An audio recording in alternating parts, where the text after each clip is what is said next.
let's add 2/6 plus 3/12. It's much easier to add these fractions when we have a common denominator. I see that 6 is a factor of 12.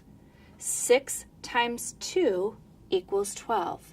So I'm going to double this set here so that then I have fractions with the same denominator. So I doubled the set, but it's much easier to think about this when I organize the sets like this.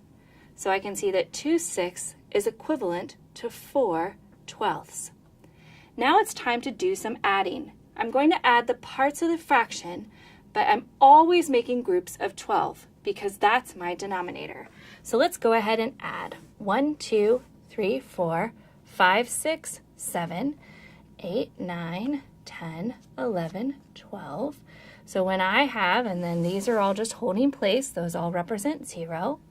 So when I have my fractions and I've added them together, my answer is 7/12.